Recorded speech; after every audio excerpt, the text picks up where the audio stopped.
मेरा नाम के एम शर्मा है। मैं AMFI approved mutual fund distributor हूँ और लास्ट 15 साल से म्यूचुअल फंड डिस्ट्रीब्यूटर का वर्क कर रहा हूँ। अभी एसबीआई म्यूचुअल फंड ने SBI balance advantage fund launch किया है। एक यूनिक फंड है। आइए फंड मैनेजर से जानते हैं उसके features, USP.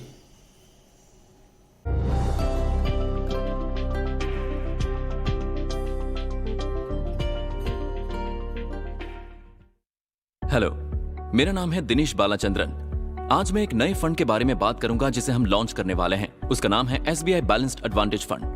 Balanced advantage fund निवेशकों की दो जरूरतों को पूरा करने की कोशिश करता है।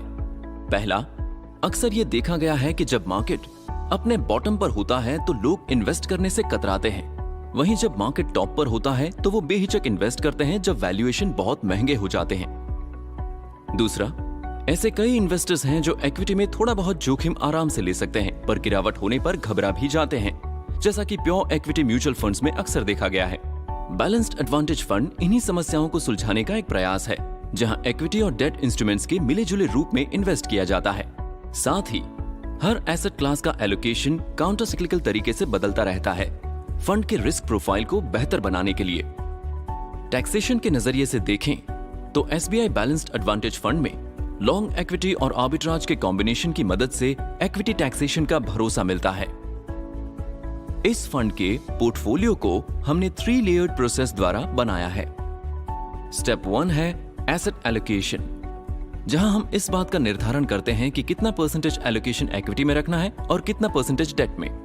यहां पे हमने एक ऑब्जेक्टिव फ्रेमवर्क बनाया है जो 3 बातों से मिलकर बना है: वैल्यूएशन, सेंटिमेंट और अर्निंग आउटलुक। वैल्यूएशन के लिए हम सिर्फ एब्सोल्यूट इक्विटी वैल्यूएशन को ही नहीं देखते, बल्कि हम इक्विटी वैल्यूएशन की तुलना डेट वैल्यूएशन से भी करके देखते हैं। वो भी संपूर्ण मार्केट में। संपूर्ण कालावधि के दौरान हमने देखा है कि रिलेटिव वैल्यूएशन एब्सोल्यूट वैल्यूएशन के मुकाबले ज्यादा महत्वपूर्ण होता है। साथ ही जब हम इक्विटी वैल्यूएशन की बात करते हैं तो सिर्फ मौजूदा वैल्यूएशन पर फोकस नहीं करते, बल्कि हम संपूर्ण इकोनॉमिक साइकिल के दौरान औसत अर्निंग आधारित वैल्यूएशन के बारे में भी सोचते हैं। जब डेट के मुकाबले इक्विटी का वैल्यूएशन ज्यादा महंगा लगता है तो हम डेट में एलोकेशन बढ़ा देते हैं और वाइस वर्सा।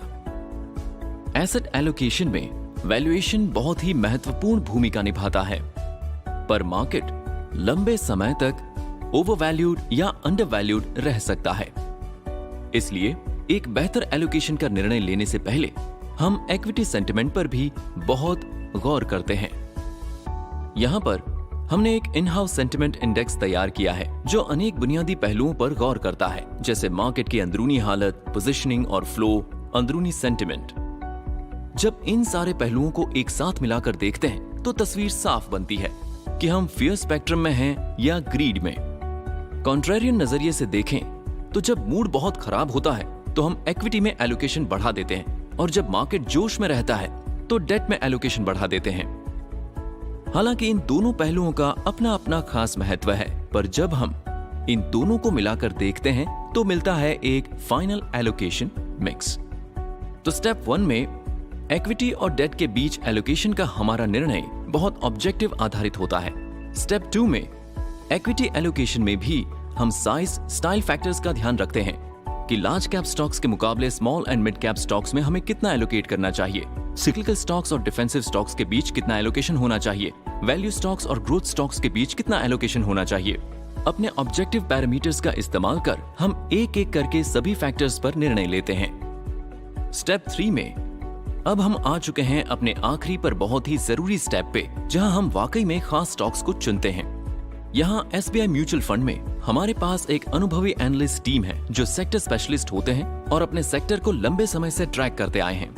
हम एनालिस्ट को हर महीने उन आइडियाज को बताने के लिए कहते हैं जिनमें सबसे ज्यादा मौके होते हैं। फिर हम उस लिस्ट में से स्टॉक्स चुनते हैं। इससे हम एक ऐसा पोर्टफोलियो बनाते हैं जिसमें हमारे फंड हाउस के बेहतरीन आइडियाज शामिल होते हैं।